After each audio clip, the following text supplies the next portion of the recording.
Dragon Quest Day has just passed, and with it, the 40th anniversary developers update. The last one we got was on the 35th anniversary, and that one was much longer and more eventful than this one, but hey, we got some big news in this one anyway. In this presentation, we got our first look at Dragon Quest XII Flames of Fate. Or, that's what I would say if we saw anything besides the logo back then. But here we are now, 7 EOS mobile games later. We finally got some news after 5 long years. Hey, Cartman. Carl! It's all gone! They've taken it all! Why are they doing this? Carl! Carl! Yep. Our first news on the game since its announcement is its re-announcement because they scrapped the entire last attempt and started from scratch. Never have I personally experienced a game that was announced and then reworked so hard they scrapped the entire fucking subtitle of the game. I can only assume the scrapping happened relatively close to its time of announcements. This is partially due to the emphasis put on Koichi Sugiyama and Akira Toriyama's work on the game still being included, despite their passing after the last milestone anniversary, as well as the fact that somehow we have even more footage and finalized elements than when they first announced the game 5 years ago. Surely we are farther away from when this version of the game started development than when the teaser last time was to the original Anyway, with the abandonment of the past name and darker themes, we have Beyond Dreams, a story about a boy who has been having strange dreams. That's your dream boy. And let's see who our dream boy is. Damn! He fucked his shit up. No pretty boy eyeliner, he's got a Neanderthal brow, worse posture than Chie Satonaka, and no drip. This motherfucker is straight chopped cheese. Oh, bro. But maybe if he gets a new fit, I can rock with it. As for this fit, he is decked out in some leather pattern you can make within 20 minutes of starting Skyrim.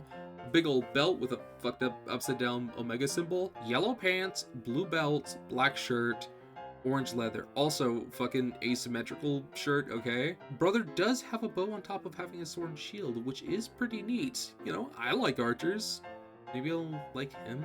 As for what they have him do, nothing too eventful at this part. Just him jumping off of a cliff, probably because he looked into a mirror. We had to see some little environments here, a field, a beach. Is that a fucking scorpion with a helmet? Next up, we have this orange girl in the desert with the fuck-ass robot from GT. A lot for in her design. Some might categorize it as barbaric, but that's more of an industry thing than a me thing. I just think it looks fresh.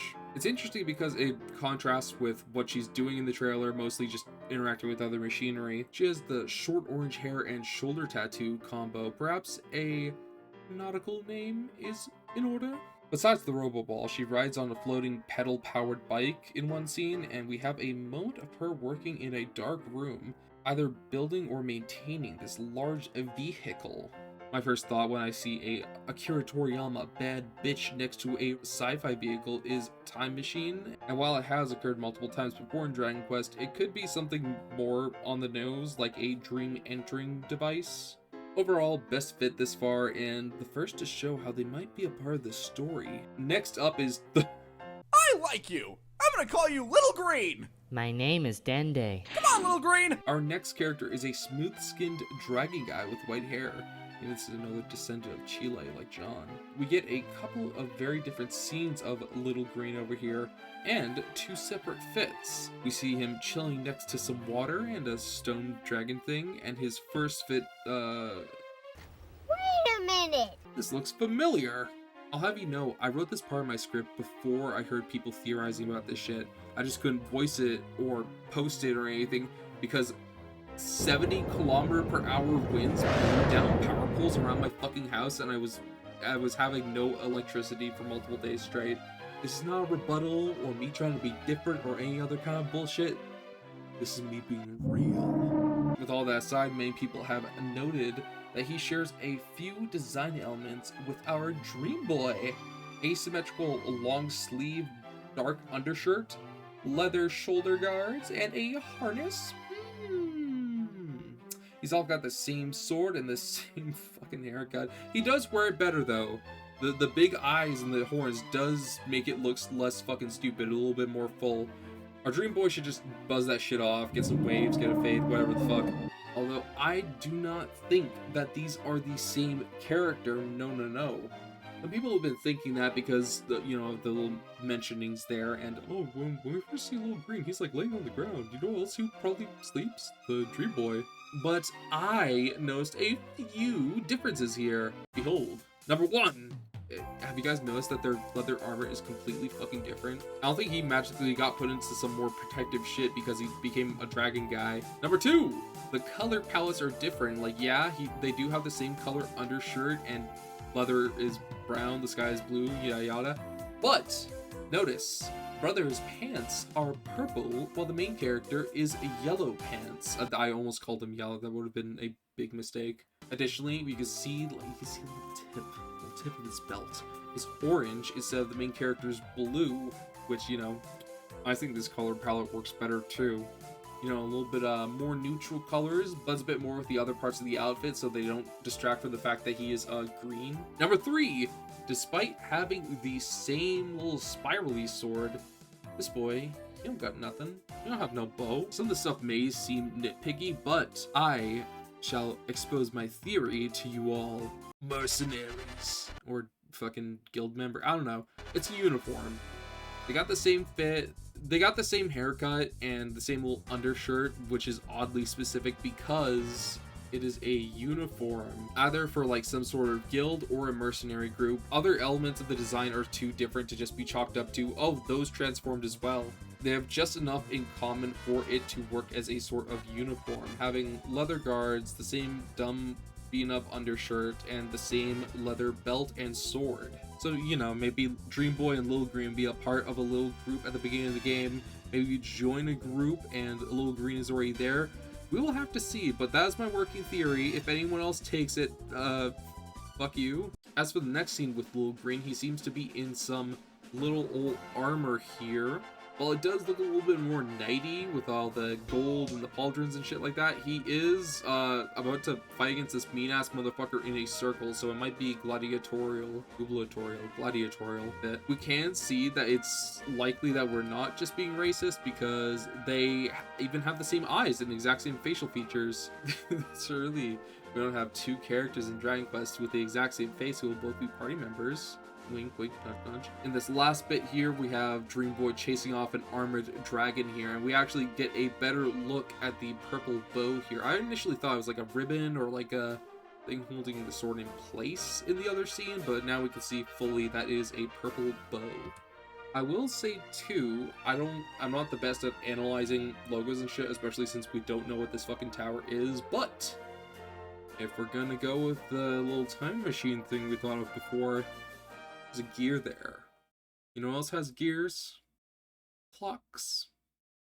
You know what clocks are? You fucking drop this. We're moving on to the next game. Because yes, somehow they did manage to fit 2 whole games into this presentation.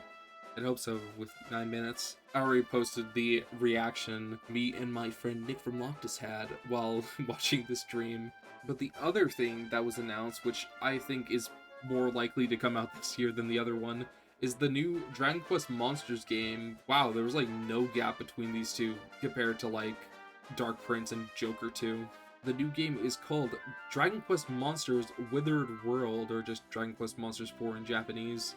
I don't know why we just started using subtitles instead of actual numbering the games. And the one thing we get to see, other than that weird fucking dog thing, I don't know if that's a new monster, I think it is, they put a lot of emphasis on it, is our protagonists. And yes, you can see them.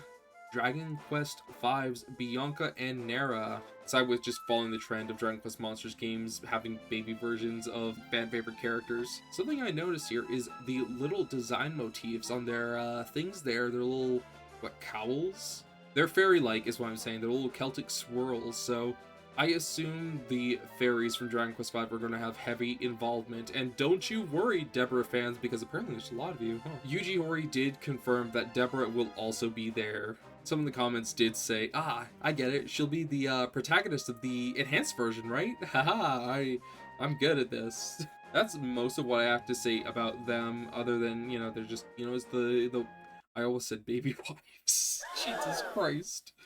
Oh my god, I'm on a roll this video. But yeah, as mentioned before, that is the last of the content for this update from the Dragon Quest team. 9 whole minutes and 1 second.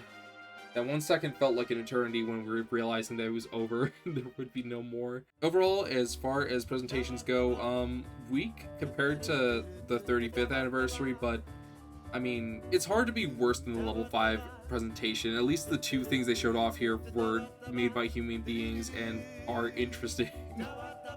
Oh my god. I really thought we were gonna Yokai Watch 4. Anyway, let me know in the comments if you have any theories, any ideas about these games, anything, anywhere, anyhow. Just let me know.